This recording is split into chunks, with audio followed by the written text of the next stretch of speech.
ஏற்றம் பெற வேண்டிய கொங்கு சமூகத்திற்காகவும் விழித்துக் கொண்டிருக்கும் நேரமெல்லாம் உழைத்துக் கொண்டிருக்கும் உன்னத மனிதர் இன்றைய சிறப்பு விருந்தினர். தனது சுயநலத்தை விடுத்து இன நலனை முன்னிறுத்தி களமாடும் அரசியல் ஆளுமை இவர். நாமக்கல் மாவட்டம் கொக்கராயன்பேட்டையில் பிறந்த இவர் சேலம் அரசு பொறியியல் கல்லூரியில் மெக்கானிக்கல் துறையில் BE பட்டம் பெற்றுள்ளார். இவர் கைப்பந்து விளையாட்டில் அதிக நாட்டம் கொண்டவர். தனது கல்லூரி காலத்திலேயே மாணவர் சங்க அமைப்பில் செயலாளராக இருந்து தனது திறமைகளை வெளிப்படுத்தியவர். 1995 முதல் ஆயத்த ஆடை தொழிலில் ஈடுபட்டு உலகில் உள்ள பல நாடுகளுக்கும் ஏற்றுமதி செய்து வருகிறார். தொழில் நிமித்தமாக அமெரிக்கா, ஐரோப்பிய நாடுகள், இங்கிலாந்து, ரஷ்யா, ஜப்பான், சீனா மற்றும் பிரேசில் போன்ற தென் அமெரிக்க நாடுகளுக்கும் பயணம் செய்த அனுபவம் உடையவர். கொங்கு நண்பர்கள் சங்கத்தில் செயலாளர் பொறுப்பை ஏற்று திறம்பட செயல்பட்டு நம் சமுதாய இளைஞர்களுக்கு பெரிதும் உதவி புரிந்தார். 2007ஆம் ஆண்டு கொங்கு வேளாள கவுண்டர்கள் பேரவையின் பொதுச் செயலாளராக பொறுப்பு வகித்தார். ரோட்டரி கிளப் ஆஃப் மெட்ராஸ் வெஸ்டின் உறுப்பினர். கொங்கு வேளாளர் சமூகத்தின் உரிமைகளை பாதுகாக்கவும் அவர்களின் அரசியல் அதிகார தேவையை உளமாற உணர்ந்ததாலும் கொங்கு நாடு மக்கள் தேசிய கட்சியை நிறுவினார். தொடர்ச்சியாக பாராளுமன்ற, சட்டமன்ற தேர்தல்களை மக்கள் ஆதரவுடன் எதிர்கொண்டு வருகிறார். விவசாயம் என்பதை முன்னிறுத்தி மக்களுடன் இணைந்து எண்ணற்ற போராட்டங்களை முன்னெடுத்தவர். கொங்கு மண்டலத்தில் உள்ள 20,000த்திற்கும் மேற்பட்ட கிராமங்களுக்கும் நகரங்களுக்கும் பயணித்தவர். தமிழ் மக்களின் வாழ்க்கை தரத்தை உயர்த்த அவர்களுக்கு தேவையான அனைத்து உதவிகளையும் இன்றளவிலும் செய்து வருகிறார். விவசாயத்தின் விடிவெள்ளியாகவும் மக்களின் நம்பிக்கை நாயகனாகவும் நம்மால் முடியும் எனும் மந்திரத்தின் உருவமாகவும் விளங்கும் கொங்கு நாடு மக்கள் தேசிய கட்சியின் பொதுச் செயலாளர், திருச்செங்கோடு சட்டமன்ற உறுப்பினர், ஸ்டான்ஃபேவ் அப்பேரல்ஸ் பிரைவேட் லிமிடெடின் நிர்வாக இயக்குனர், சாத்தந்தை கூட்டத்தைச் சேர்ந்த திரு ER ஈஸ்வரன் MLA அவர்களை இந்நிகழ்விற்கு வரவேற்பதில் பெருமை கொள்கிறது கிட்கோ.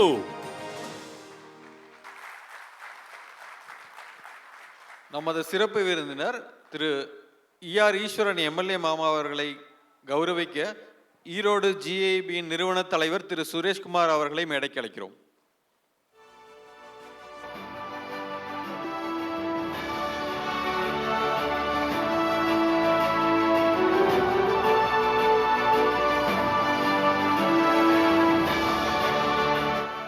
தும்பைப்பு உடையழகு, துவளாத நடையழகு, கொங்கு தம்பிகளின் படையழகு கொண்ட தலைவன் திரு ER ஈஸ்வரன் சட்டமன்ற உறுப்பினர் அவர்களின் வருகையால் இன்றைய நமது நிகழ்வு இன்னும் சிறப்பு பெறுகிறது.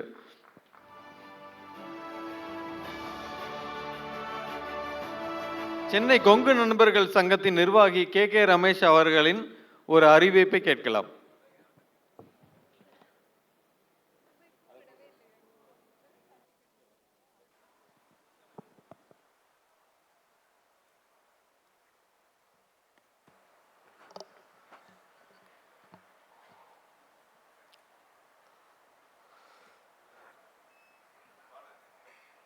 கிட்கோவினுடைய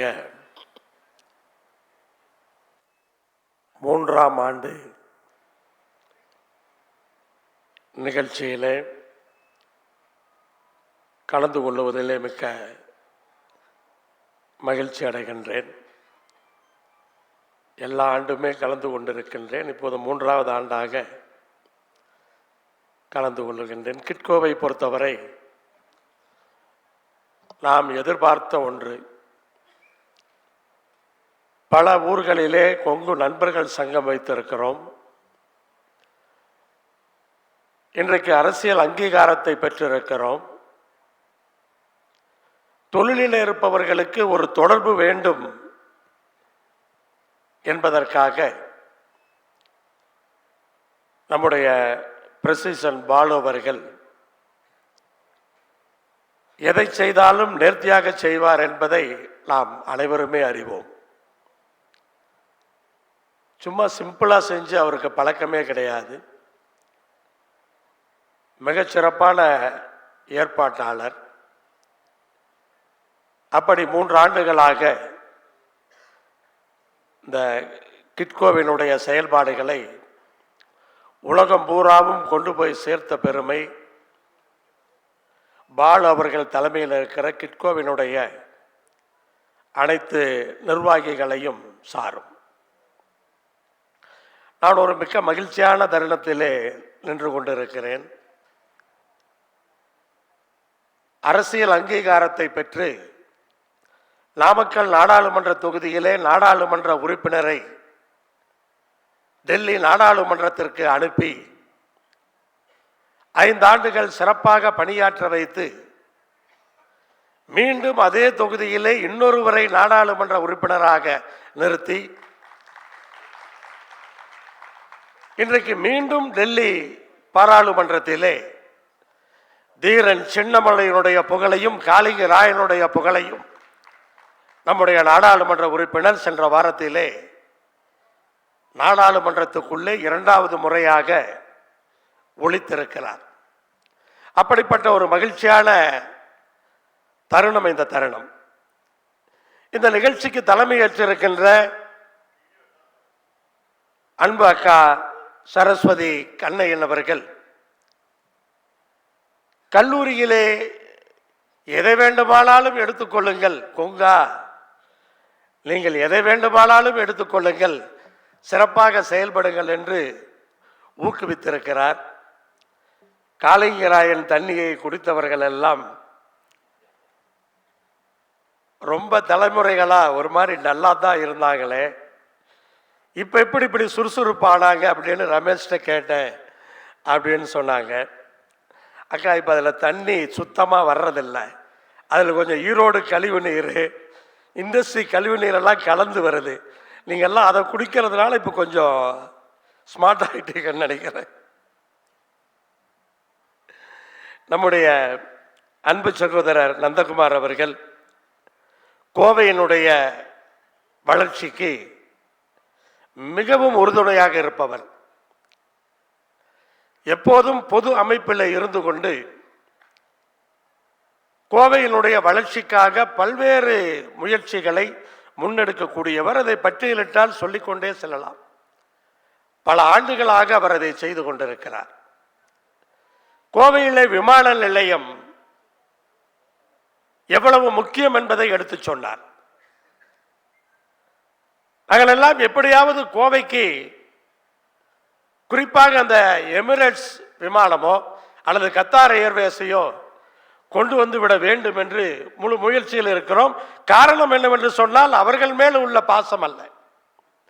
உலகத்தினுடைய எந்த நாடுகளுக்கும் நாம் துபாய்க்கோ அல்லது தோகாவுக்கோ சென்றால் அங்கிருந்து கலெக்டிங் ஃபிளைட் கிடைக்கிறதுக்கு வாய்ப்பு இருக்கிறது. அப்ப இங்கிருந்து அந்த விமானங்களை பிடிக்க வேண்டிய அந்த அவசியம் இருக்கிறது. ஆனால் கோயம்புத்தூரில் அந்த விரிவாக்கம் என்பது நம்முடைய தொழில் முன்னேற்றத்திற்கும் நம்முடைய பகுதியினுடைய பொருளாதார வளர்ச்சிக்கும் தேவையானது. அதைத்தான் அண்ணன் குறிப்பிட்டு சொன்னார். அன்பு சகோதரர் ஏஎம் பழனிசாமி அவர்கள் ஒரு அதிசயமான மனிதர், ஒரு அற்புதமான மனிதர் என்று சொல்ல வேண்டும். அவர் பேசிய பேச்சுக்கள் இன்னும் நேரம் அவருக்கு நிறைய கொடுத்திருக்க வேண்டும்.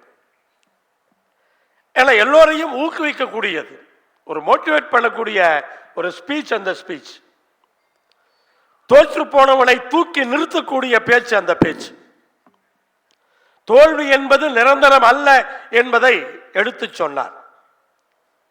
அதே போல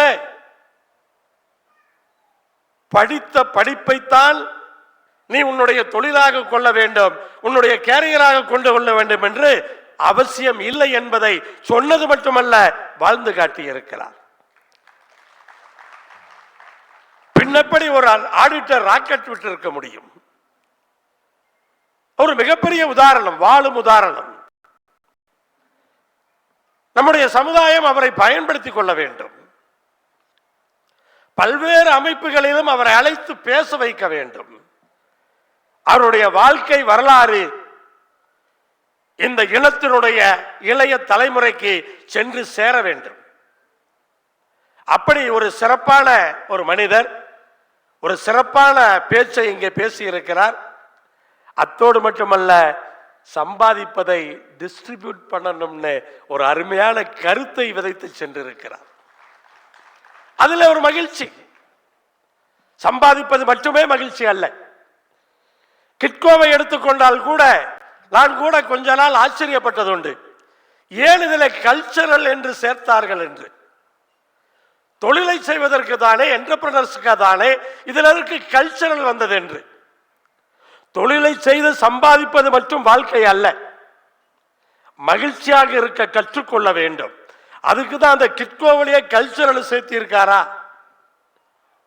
தம்பி நவீன், வள்ளி கும்மி, பெண்கள் எல்லாம் நீங்கள் ஆடுவதை பார்த்திருப்பீர்கள், அவர்கள் எல்லாம் மகிழ்ச்சியாக சிரிப்பதை பார்த்திருப்பீர்கள். சிரிக்க வேண்டும், சம்பாதித்தால் போதாது, மகிழ்ச்சியாக இருக்க வேண்டும். அந்த வள்ளி கும்மியை இன்றைக்கு 16,000 பெண்களை வைத்து கின்னஸ் சாதனை செய்து உலகம் முழுவதும் நாம் கொண்டு போய் சேர்த்திருக்கிறோம். தெரியாதவர்களே கிடையாது.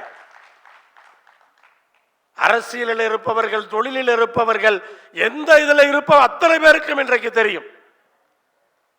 அப்படி இன்றைக்கு கின்னஸ் சாதனை நிகழ்த்தியது அந்த வள்ளி கும்மியை கொண்டு போய் சேர்த்திருக்கிறது. இன்னும் நம்முடைய அக்கா சரஸ்வதி போன்றவர்கள், நவீனுக்கு தான் சொல்றேன், பயிற்சி கொடுத்து அக்கா சரஸ்வதி போன்றவர்களை அரங்கேற்றம் செய்து மேடையில் ஏற்றினோம் என்று சொன்னால் கின்னஸ் எப்படி சாதித்ததோ இன்னொரு மடங்கு நம்முடைய வள்ளி கும்மி சென்று சேரும். அதையெல்லாம் நவீன் முயற்சி எடுக்க வேண்டும். இதற்கு வயதே கிடையாது. வள்ளி கும்மியை பயிற்சி பெறுவதற்கு வயதே கிடையாது. நீங்கள் பல அரங்கேற்றங்களிலே வந்து பார்க்கலாம்.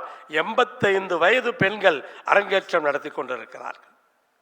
அப்படி மேலும் இந்த நிகழ்ச்சியில கலந்து கொண்டிருக்கிற தம்பி கொங்கு நண்பர்கள் சங்கத்தினுடைய தலைவர் ரமேஷ், கோவையினுடைய ராஜ்குமார், தம்பி நித்யானந்தம், இப்படி பட்டியலிட்டு கொண்டே செல்லலாம். அண்ணன் முத்துசாமி ஐஆர்எஸ் அவர்கள், இப்படி எல்லோரையும் சொல்லிக்கொண்டே செல்லலாம். இந்த அரங்கத்தில் இருக்கிற அத்தனை பேரும் முக்கியமானவர்களாக, நான் பெயர் சொல்லக்கூடியவர்களாக இருக்கிறீர்கள். அனைவருக்கும் என்னுடைய வணக்கத்தை இந்த நேரத்திலே தெரிவித்துக் கொள்ளுகின்றேன். இந்தியாவிலே இளைஞர்கள் அதிகம் என்பதை எல்லோருமே அறிவோம், தெரிந்த விஷயம். இருக்கிற ஜனத்தொகையிலே 35% இளைஞர்கள். அப்ப 40 கோடி பேத்துக்கு மேலே இளைஞர்கள் இருக்கிறார்கள். அந்த இளைஞர்கள் இன்றைக்கு தமிழகத்தை பொறுத்தவரை படிப்பறிவு அதிகமாக இருக்கிறது, படித்திருக்கிறார்கள். இன்றைக்கு 140 கோடி நம்முடைய ஜனத்தொகை. ஐரோப்பாவினுடைய 44 நாடுகள் சேர்ந்து ஒரு 70 கோடி ஜனத்தொகை. நம்மிலே பாதி. சிறு குறு நடுத்தர தொழில்தான் இந்தியாவிலிருந்து அதிகப்படியான ஏற்றுமதியை செய்கிறது. பெரிய தொழிற்சாலைகள் இருக்கலாம், ஆனால் மொத்த ஏற்றுமதியிலே அதிகமாக ஏற்றுமதி செய்வது சிறு குறு தொழில், நடுத்தர தொழில். அப்ப நம்முடைய MSME என்று எடுத்துக்கொண்டால் ஏற்றுமதி மட்டுமல்ல, இந்தியாவிற்கு தேவையான விஷயங்களை செய்தாலே 50 நாடுகளுக்கு ஏற்றுமதி செய்வது போல. அதான் உண்மை. ஆனா இங்கே MSME இருப்பவர்கள் தைரியமாக, பயமில்லாமல், தயக்கமில்லாமல் தோற்று விடுவோம் என்ற அச்சமே இருக்கக்கூடாது. அந்த அச்சமெல்லாம் இருந்திருந்தால் இந்த கொங்கு நாட்டிலே தொழில் வளர்ந்திருக்காது. இன்னொரு தவறான எண்ணம் நமக்கு உண்டு. அரசாங்கத்தை நம்பியே பிழைக்கிற ஒரு செக்டார் உண்டு. அரசாங்கத்தை நம்பாத மக்கள் என்று சொன்னால் நாம். ஆனால் அரசாங்கத்திலே நிறைய நிதி இருக்கிறது, நிறைய ஸ்கீம்ஸ் இருக்கு. அதை நாம் அதிகமாக பயன்படுத்திக் கொள்வது கிடையாது. ஏனென்றால் அங்கிருந்து எடுத்துக்கொண்டால் நம்முடைய லாரி தொழிலாக இருந்தாலும், ரிக்கு தொழிலாக இருந்தாலும், அல்லது கோழிப்பண்ணையாக இருந்தாலும், அல்லது ஜவுளி தொழிலாக இருந்தாலும், என்ஜினியரிங் தொழிலாக இருந்தாலும், அத்தனையுமே நாம கஷ்டப்பட்டு கொண்டு வந்தது. அரசாங்கம் அன்றைக்கு போல இன்றைக்கு இல்லை. நமக்கு அரசாங்கத்தின் மீது நம்பிக்கை குறைவு என்பதைத்தான் நான் சொன்னேன். அரசாங்கத்திலே இன்றைக்கு MSME என்று எடுத்துக்கொண்டால் மத்திய அரசிலும் நிறைய திட்டங்கள் இருக்கிறது, மாநில அரசிலும் நிறைய திட்டங்கள் இருக்கிறது. அதையெல்லாம் நாம் இன்னும் பயன்படுத்தாமல் இருக்கிறோம். ஆனால் கிட்கோவினுடைய நிர்வாகிகள் அத்தனை பேருக்கும் நான் கேட்டுக்கொள்வதெல்லாம், நம்முடைய உறுப்பினர்கள் அத்தனை பேரையும் அமர வைத்து மத்திய அரசினுடைய மாநில அரசினுடைய அந்த அதிகாரிகளை அழைத்து அதற்கு என்ன தேவையோ சொல்லுங்கள். அதிகாரிகளை வரவைக்க வேண்டியது எங்களுடைய கடமை. அதிகாரிகளை வரவைக்கின்றோம். எந்த லெவல்ல வேணாலும் அதிகாரிகளை வரவைக்கின்றோம். அவர்களை வைத்து சொல்ல வேண்டும், அரசாங்கத்தில் நிறைய ஸ்கீம் இருக்கு. இன்வெஸ்ட்மெண்ட்டுக்கு வாய்ப்பு இருக்கிறவங்களுக்கு அரசாங்கம் தேவையில்லாமல் இருக்கலாம். ஆனால் இன்வெஸ்ட்மெண்ட்டுக்கு வாய்ப்பு இல்லாதவர்களுக்கு அரசாங்கத்தினுடைய உதவி கண்டிப்பாக தேவைப்படுகிறது. அதை நாம் சரியாக பயன்படுத்திக் கொள்ள வேண்டும். ஆனால் அரசாங்கத்தை பயன்படுத்த நாம் முன்வர வேண்டும். எதிலையுமே ஒரு பிரச்சனை வருது, கோர்ட்டுக்கு போய் ஃபைட் பண்ணி பார்த்தரலாம் அப்படின்னு போகமாட்டோம். இங்கேயே ஒரு 5 லட்சம் ரூபாய் பணத்தை கொடுத்து செட்டில் பண்ணிடலாமா? ஏன்னா கோர்ட்டு மேல நமக்கு நம்பிக்கை இல்லை, அரசாங்கத்து மேல நமக்கு நம்பிக்கை இல்லை, காவல்துறை மேல நமக்கு நம்பிக்கை இல்லை.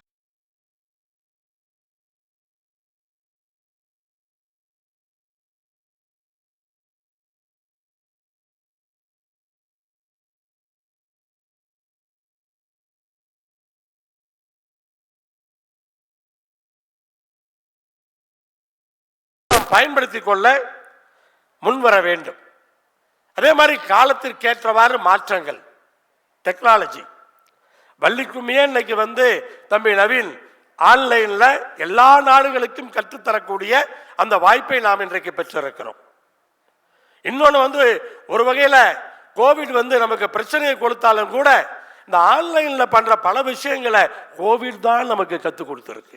ஜூம் மீட்டிங்ல இருந்து எது எடுத்தாலுமே இந்த கோவிட் டைம்ல நம்ம ஆரம்பிச்சதுதான். அப்ப அதை எல்லாம் பயன்படுத்தணும். எந்த தொழிலாக இருந்தாலும் டெக்னாலஜி. இப்ப ஒரு உதாரணத்துக்கு எடுத்துக்கிட்டோம்னா, காஞ்சிபுரத்தில் சில்க் சாரி இருக்கு, பட்டு புடவை இருக்கு. இப்ப பட்டு புடவை எல்லாம் நம்ம நேரில் போய் அது எப்படி இருக்குன்னு பார்க்க வேண்டிய அவசியம் இல்லை, டிஜிட்டல் ஆகி போச்சு. மார்க்கெட்டிங் வேற மாதிரி மாறி போச்சு. லேப்டாப்பை தூக்கிட்டு தான் வர்றான், கையில புடவை கிடையாது. லேப்டாப் தூக்கிட்டு டிசைனை காமிச்சா நம்ம நம்ம மகளிர் இப்படி இப்படி இதுல இதை போடு அதை போடு அப்படின்னு சொன்னாங்கன்னு சொன்னா அங்கே அதை மாத்தி அதற்கான எல்லா வேலையும் வந்துருச்சு, மாறி போச்சு.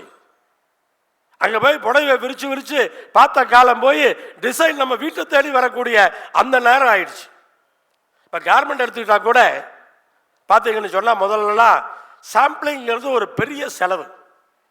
ரெடிமேட் கார்மெண்ட் இண்டஸ்ட்ரியில் சாம்பிளிங்கிறது ஒரு பெரிய செலவு. அது சாம்பிள் முதல்ல இருக்கிற ஃபேப்ரிக்கில் சாம்பிள் தைக்கணும், அப்புறம் ஆக்சுவல் ஃபேப்ரிக்கை தயாரிக்கணும், அப்புறம் அதில் சாம்பிள் தயாரிக்கணும், அப்புறம் ஃபிட் சாம்பிள் அனுப்பணும், ஒவ்வொன்றையும் வெளிநாடுகளுக்கு அனுப்பணும். அனுப்பி அங்கிருந்து அப்புறம் இதுவே 3 மாதம் ப்ராசஸ். ப்ரொடக்ஷன் 2 மாதம் தான், ஆனால் இந்த ப்ராசஸ் 3 மாதம். இன்னைக்கு எப்படி ஆயிடுச்சு தெரியுமா? கார்மெண்ட்டை தைச்சு இங்கேயே டம்மி இருக்கு, டம்மியில் போட்டு வீடியோவில் காமிக்கணும். ஃபிட்டு வீடியோவில் பார்த்துக்கிறாங்க. ஃபேப்ரிக் ஸ்வாட்ச் மட்டும்தான் ஃபீலுக்கு அனுப்புகிறோம். இந்த திரும்ப திரும்ப ஃபிட் அனுப்புகிற வேலையெல்லாம் கிடையாது. அப்போ இது மாறி போச்சு.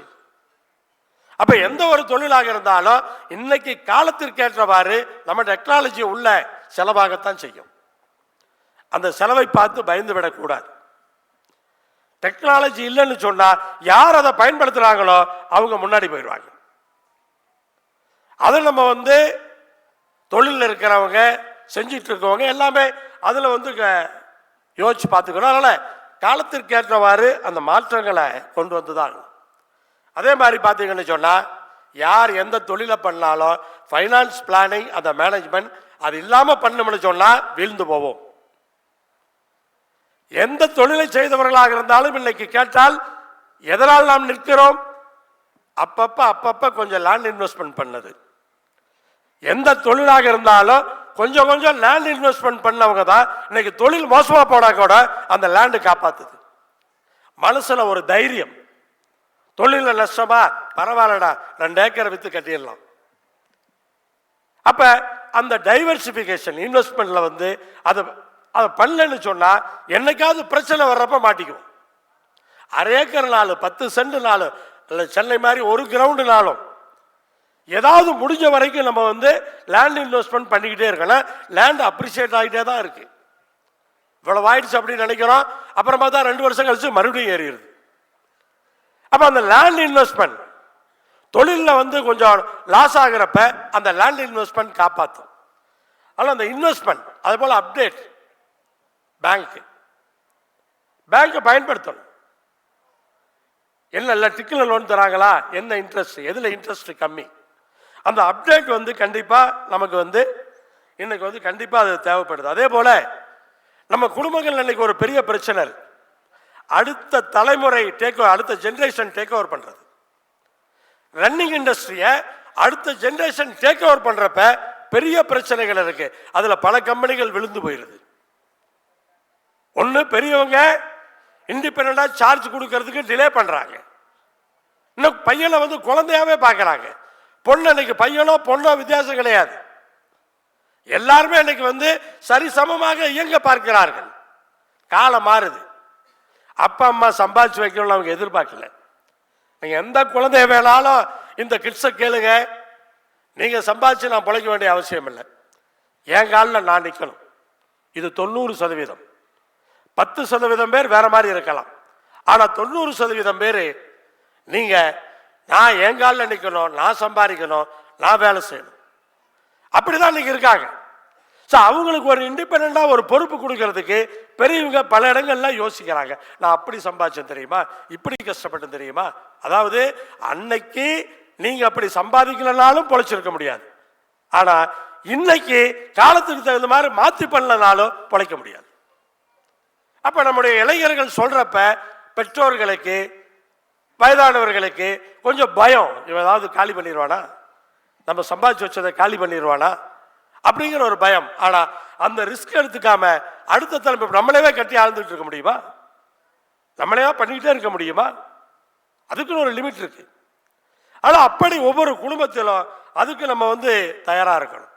அதே மாதிரி இன்னைக்கு வந்து ஒரு பெரிய பிரச்சனை, அதாவது இன்னொன்னு என்ன சொன்னா, எந்த கம்பெனியா இருந்தாலும் கம்பெனி நடத்துறவங்க ஒரு சிறந்த அச்சாரா இருக்கணும். நம்ம சரஸ்வதி அக்கா மாதிரி அச்சார் தான். நீங்க வந்து கம்பெனியில 100 பேர் வேலை பார்க்கறாங்க, 100 பேர் வேலை பார்க்கறாங்கன்னா நம்ம பண்ண வேண்டியது அவங்களை எப்படி சந்தோஷமா வச்சுக்கலாம், அவங்களை ரொம்ப டார்ச்சர் பண்ணிக்கிட்டே இருக்க முடியாது. ஸோ இப்படி வந்து பல்வேறு விஷயங்களை தொழிலை தாண்டி பல்வேறு விஷயங்களை நம்ம வந்து யோசிக்க வேண்டிய அவசியம் இருக்கு. ஒண்ணு பாருங்க, தொழில் வளர்ந்துட்டா, நம்ம அண்ணன் நந்தகுமார் சொன்னார், தொழில் வளர்ந்துருச்சுன்னு சொன்னா அந்த ஏரியா எப்படி வளரும்னு பார்ப்போம். திருப்பூர் அநேகமா பல்லடம் தாலுக்காவில் ஒரு பேரூராட்சியா? நான் பல பேர்த்துக்கு இளைஞர்களுக்கு அது தெரியாது. பல்லடம் தாலுக்காவில் திருப்பூர் வந்து ஒரு பேரூராட்சி ஆரம்ப காலங்களில். இன்னைக்கு திருப்பூரோட நிலைமை இல்லை. அதான் தொழில் வளர்ச்சி. பல்லடம் பெருசா வளரல, ஆனா திருப்பூர் இன்னைக்கு மாவட்டம் ஆயிடுச்சு, மாநகர ஆட்சி ஆயிடுச்சு, என்னென்னவோ ஆயிப்போச்சு. ஸோ அப்போ அந்த தொழில் வளர்ச்சிங்கிறது எந்த அளவுக்கு நம்மளை வளர்த்துது அப்படிங்கிறத வந்து கண்டிப்பா நம்ம பார்க்கணும். அதனால கண்டிப்பா தொழிலை தாண்டி எல்லாரும் மனசுல வச்சுக்கிட்டு நம்முடைய வரலாறுகளை யோசித்து, கொடுமணல் கடைசியா நான் சொல்றது, ஈரோடு மாவட்டத்தில் கொடுமணல் தான் வந்து தமிழ்நாட்டிலேயே வியாபாரம் அன்னைக்கே வந்து கடல் கலந்து அந்த கரூர் ஈரோடு அந்த ஏரியா பூரா அந்த கொடுமணல் தான் கடல் கலந்து வியாபாரம் பண்ணியிருக்காங்க. அப்ப கொடுமணல்ல சென்னிமலையில் கொடுமணல்ல ஆராய்ச்சி பண்ணோம்னு சொன்னா இன்னும் பெரிய வரலாறுகள் கிடைப்பதற்கு வாய்ப்பு இருக்கிறது. இப்ப கூட ஒரு 4 நாட்களுக்கு முன்னால் சம்பந்தப்பட்ட அமைச்சர் மரியாதைக்குரிய தங்கம் தென்னரசு அவர்களிடத்திலே பேசியிருக்கிறேன். வெகு விரைவிலே பெரிய அளவிலே கொடுமணலிலே ஆராய்ச்சியை துவங்குவதற்கு தயாராகி கொண்டிருக்கின்றோம். ஏன்னா கொடுமணலிலே கிடைக்கக்கூடிய அந்த வரலாறு என்பது நம்முடைய வரலாறு, நமக்கான வரலாறு. அவரே ஒப்புக்கொள்ளுகிறார். கீழடியை விட கொடுமணலிலே மிகப்பெரிய சாதனைகள், வரலாறுகள், முந்தைய வரலாறுகள் நமக்கு கிடைக்கும் என்று அமைச்சர் கொஞ்சம் தொல்லியல்ல திறமை வாய்ந்தவர் அவரே ஒப்புக்கொள்ளுகிறார். கொடுமணல் யாரும் எடுத்துட்டு இதுவரைக்கும் அதை எடுத்து கொண்டு வரல. நான் ஒவ்வொரு சட்டமன்ற கூட்டத்தொடரிலும் கொடுமணலை பற்றி பேசிக்கொண்டே இருக்கிறேன். ஆனால் கண்டிப்பாக ஒவ்வொன்றாக ஒரு பக்கம் கொங்கு நண்பர்கள் சங்கம் என்று நம்முடைய குடும்பங்களை பாதுகாக்கின்றோம். அதே போல கிட்கோ என்று நம்முடைய தொழில் செய்பவர்களை வழிகாட்டுகின்றோம். அரசியல் அங்கீகாரத்தை பெறுகிறோம். ஆனால் பன்முகமாக நம்முடைய இனம் வளர்ந்து கொண்டிருக்கிறதுல எந்த மாற்று கருத்தும் இல்லை. இன்னும் ஒன்று கடைசியாக கிட்கோ இந்த மேடையிலே நான் சொல்ல விரும்புவது, தொழிலை பொறுத்தவரை நமக்குள்ளேயே நாம் சுருங்கிவிடக்கூடாது. தொழில் என்பது நமக்குள்ளே மட்டும் செய்வதல்ல, அடுத்த சமுதாயமும் சேர்ந்துதான் நாம் தொழிலை விரிவுபடுத்தி ஆக வேண்டும். அப்ப வருடத்திலே ஒரு முறை நமக்கு பெருமையாக இருக்கிறது. இந்த எக்ஸிபிஷன்ல போய் அந்த ஸ்டால்லாம் பார்த்தோம்னு வச்சுக்கோங்க, நம்மளாம் இதை பண்றாங்கன்னு ஒரே ஆச்சரியமா இருக்கு. ஆனா இது நமக்குள்ள மட்டுமே நின்று விடக்கூடாது. அவர்கள் தனிப்பட்ட முறையிலே அவர் தொழிலை விரிவுபடுத்துவதற்கு செய்து கொண்டிருக்கிறார்கள். கிட்கோவும் அதற்கான தளத்தை அமைத்து தர வேண்டும். ஒரு பொதுவான இடங்களிலே, வெளிநாடுகளிலே கூட போடலாம். இப்போ பெரிய எக்ஸிபிஷன்லாம் நம்ம போறப்ப இந்தியாவுக்குன்னு ஒரு ஏரியா, ஒரு ரோ இருக்கும். அது மாதிரி கிட்கோவுக்குன்னு ஒரு ரோ வெளிநாடுகளில் எக்ஸிபிஷன்ல போட முடியும். நம்ம ஸ்டால் அங்கே கொண்டு போட முடியும், டெல்லியில் போட முடியும், மும்பையில் போட முடியும். அது மாதிரி விஷயங்களையும் நம்ம கிட்கோ எடுத்துக்கொள்ள வேண்டும். இது ஏதோ நம்முடைய சமுதாயத்துக்குள்ள மட்டும் இது முடங்கிவிடக் கூடாது என்ற கோரிக்கையை அன்போடு உங்களுக்கு வைத்து இந்த நிகழ்ச்சியை சிறப்பாக ஏற்பாடு செய்து இவ்வளவு பேரை இங்கே வர வைத்து சிறப்பாக நடத்தி கொண்டிருக்கிற அனைவருக்கும் என்னுடைய இந்த நேரத்திலே வாழ்த்துக்களை சொல்லி நன்றி பாராட்டி விடைபெறுகிறேன். நன்றி, வணக்கம்.